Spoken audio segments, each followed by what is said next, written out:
Before it was a celebration, it was a crime.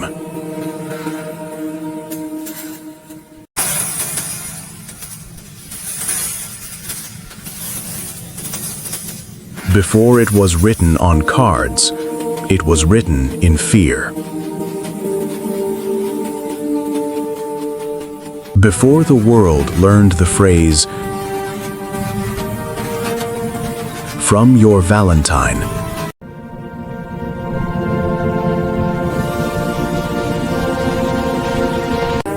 the name Valentine was spoken in courtrooms, whispered in prisons, and erased by law. This is not a story about romance. It is the story of a man who lived under an empire that demanded obedience, regulated belief, and punished defiance with death. Rome did not execute men for love. It executed them for allegiance. Valentine lived at a time when faith was illegal, marriage was political, and conscience was dangerous.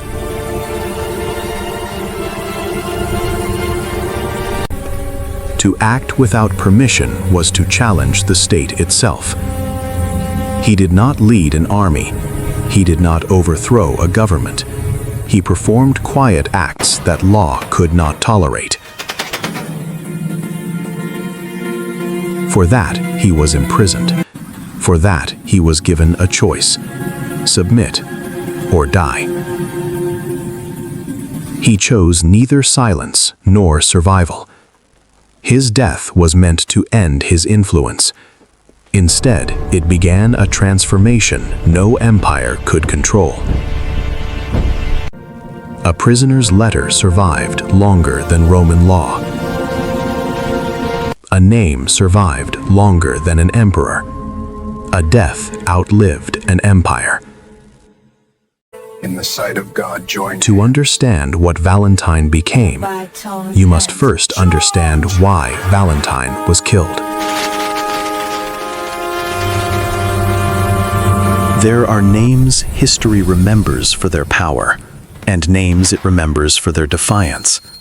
Rome was built on power, on law enforced by steel, on order maintained through fear, loyalty, and blood. But every empire, no matter how absolute, eventually collides with something it cannot fully control: conviction. This is not a story about romance. It is not a story about celebration. It is not a story about a holiday. This is the story of a man whose death traveled further than his life ever could. His name was Valentine. Renounce your words, and mercy awaits. Your silence will be rewarded. Long before flowers, cards, and rituals of affection, Valentine lived in a world where love was not sentimental, faith was not private, and obedience to the state was not optional. To understand Valentine, one must first understand Rome. At the height of its power, the Roman Empire did not merely govern land, it governed meaning. Religion was regulated, marriage was political, loyalty was enforced.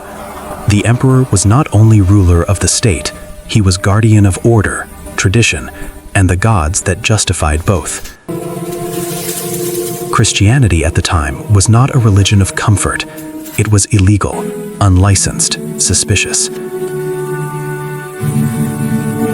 Christians refused to worship the Roman gods. They rejected the divinity of the emperor. They obeyed a higher authority, one that Rome could not tax, conscript, or control. That refusal made them dangerous. Valentine lived during this tension, a fracture between empire and conscience, between law and belief. Historical records do not give us a single neat biography of Valentine. They give fragments, accounts written later, church traditions layered over memory. But the consistency across those accounts is not romance, it is resistance. Valentine was associated with the early Christian church in Rome, either as a priest or as a bishop. What mattered was not his title, but his actions. At a time when the Roman state sought to regulate marriage for military efficiency, Valentine acted outside imperial permission. Marriage was not merely personal in Rome, it affected inheritance, citizenship, military loyalty. Some traditions tell us that soldiers were discouraged, even forbidden from marrying. Love was seen as a distraction from war. Whether fully codified or unevenly enforced, the message of the state was clear. By decree of the emperor, all troops are to advance at dawn. No quarter shall The be needs given. of the Honor and empire duty came shall first. guide your action. Valentine did not agree. He performed Christian marriages in defiance of Roman authority, quietly, without spectacle, without permission.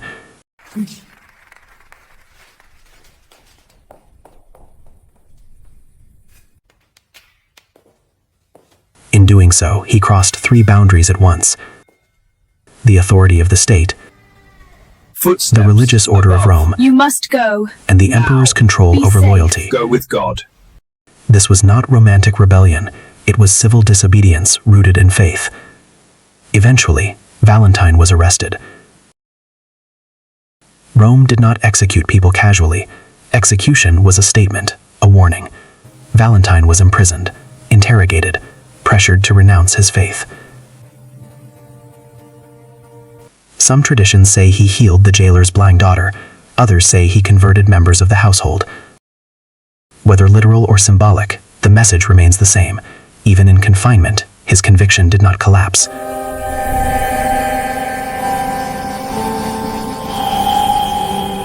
Rome offered him a way out. Renounce Christ, submit to the gods of the empire, live.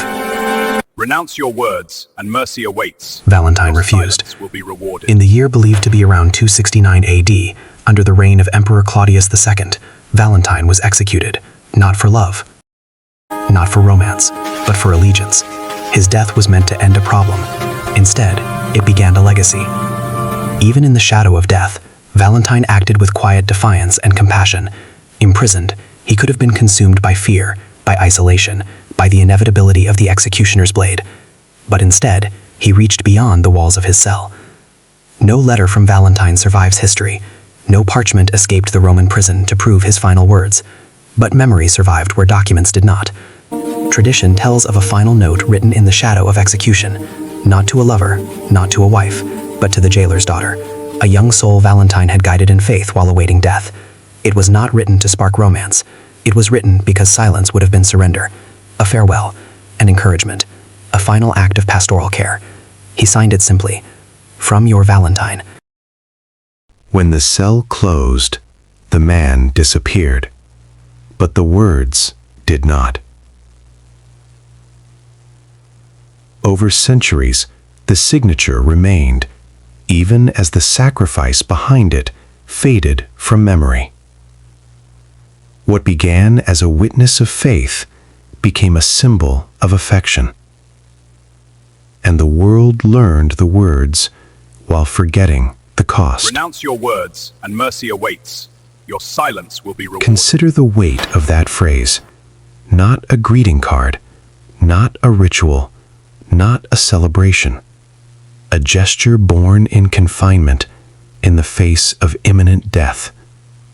A man reaching across fear to offer solace. A man choosing connection when the world demanded silence.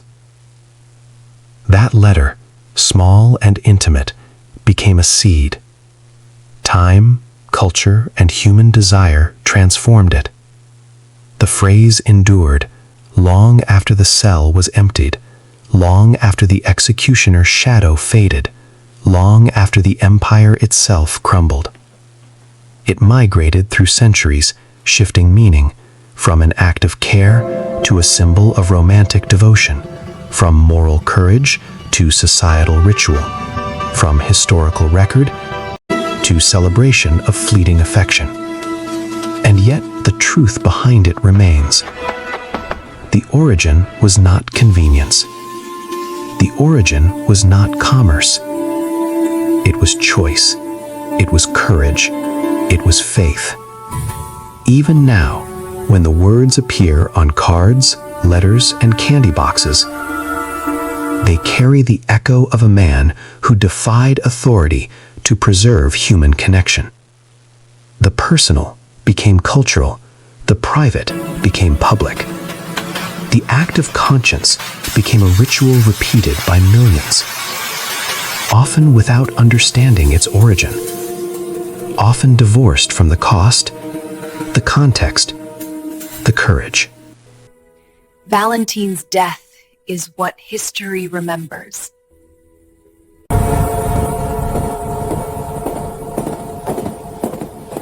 Valentine's letter is what culture transformed.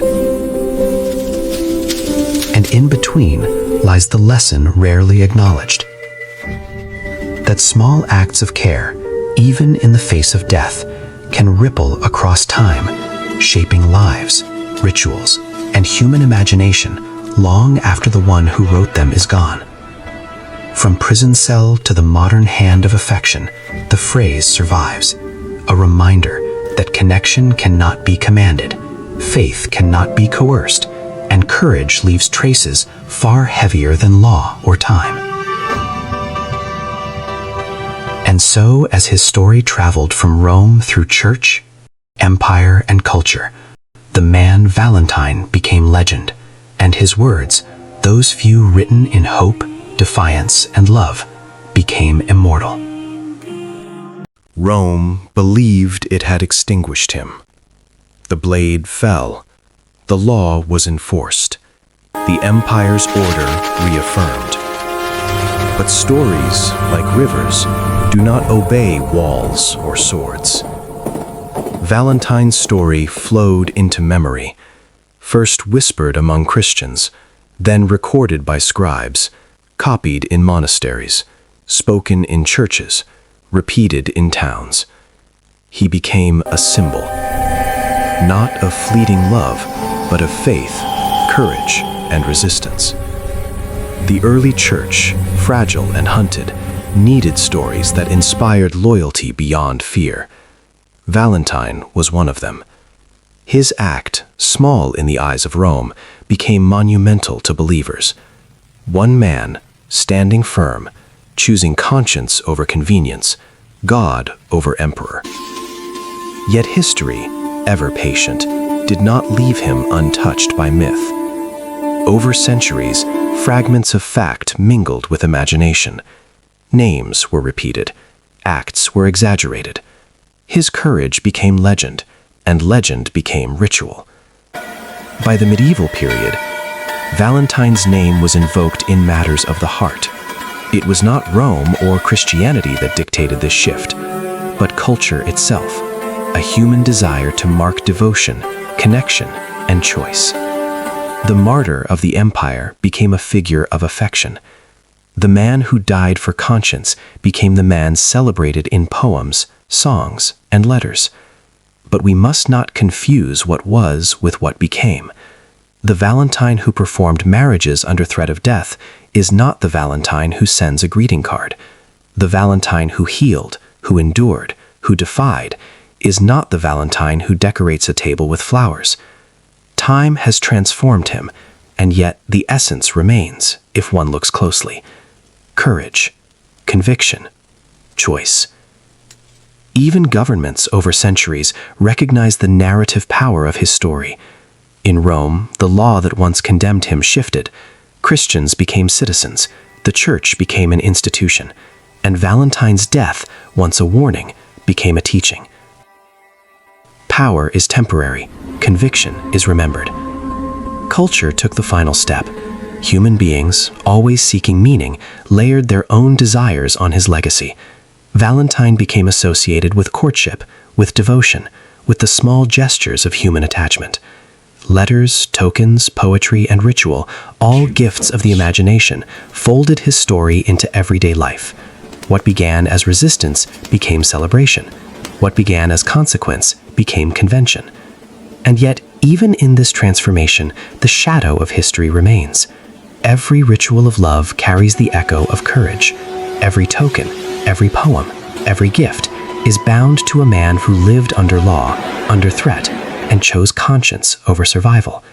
It is a reminder that the personal is political, that faith can collide with empire, and that acts, even small ones, can echo far beyond expectation.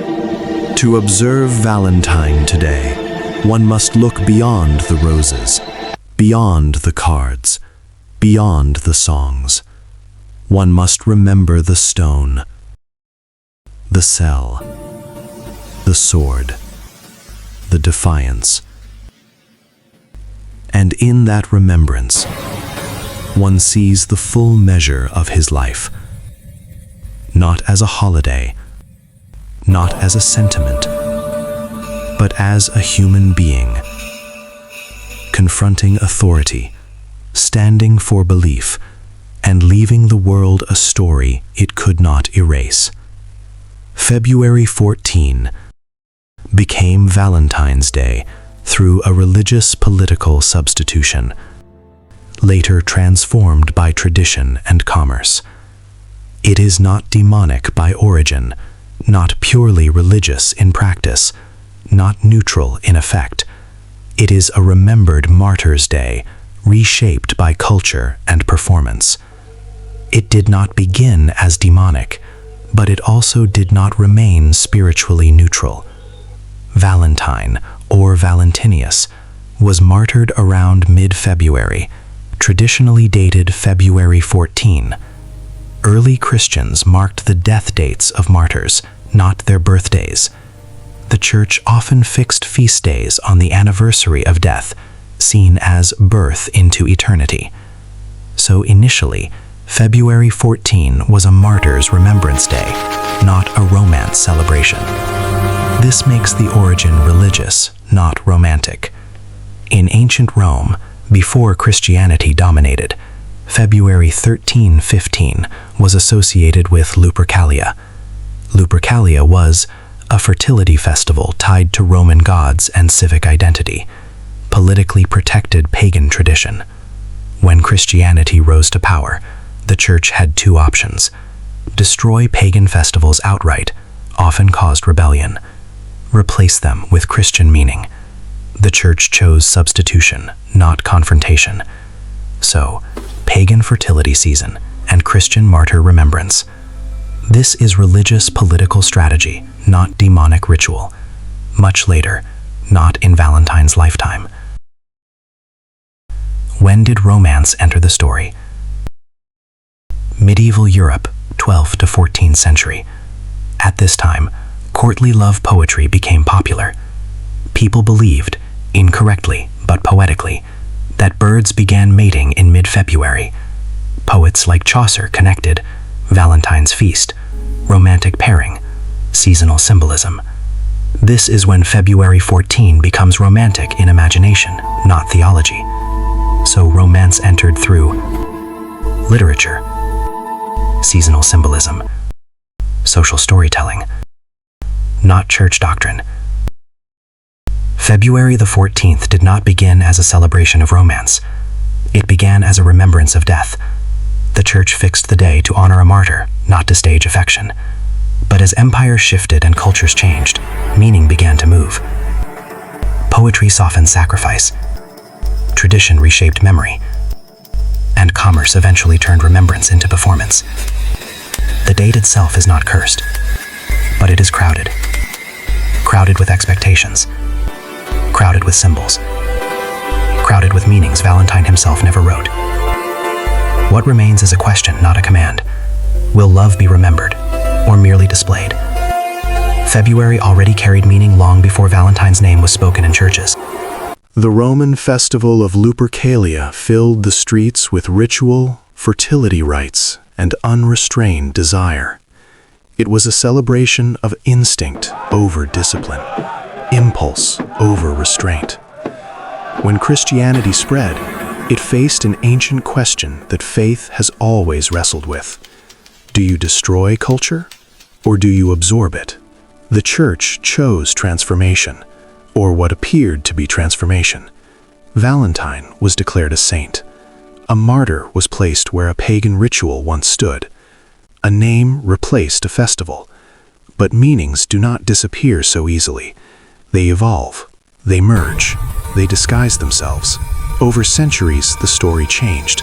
Poets softened the edges. Writers reshaped memory. Geoffrey Chaucer spoke of birds choosing mates. Love became poetic, idealized, detached from sacrifice. Valentine was no longer a man who died for conviction. He became a symbol of longing. When the church later elevated Valentine to sainthood, it was not merely honoring a martyr. It was navigating survival within an existing cultural landscape. Pagan rituals could not simply be erased. They had roots, memories, emotional gravity. Replacing them required familiarity. And so Valentine's name occupied February. A story of sacrifice stood where fertility rites once dominated. Yet transformation is rarely pure. Old meanings linger beneath new symbols. Desire did not disappear. It adapted. Over generations, memory softened. Martyrdom became mythology. Conviction faded into sentiment. Valentine shifted from defiance to affection, from resistance to romance. Valentine did not ask to be remembered. He did not design a day. He did not create a tradition. He did not sign a future. He wrote a letter because death was near, and silence would have been easier. What he offered was not romance, but witness. Not flowers, but faith. Not performance, but presence. Over time, the prison disappeared, the execution ground grew quiet, and the cost of the words faded. What remained was a signature, separated from the sacrifice that gave it weight. Today, the words travel freely, carried on cards, screens, and expectations. But love, when removed from courage, becomes decoration. When removed from truth, it becomes display. And when removed from sacrifice, it becomes performance. Valentine's final act was not to be remembered. It was to remain faithful when remembrance no longer mattered. The world kept the phrase. The world forgot the prison. What we do with the words now is no longer history's responsibility. It is ours. Thank you for watching Deliverance Tube. If you enjoyed this video, remember to like, subscribe, and share. See you in the next one.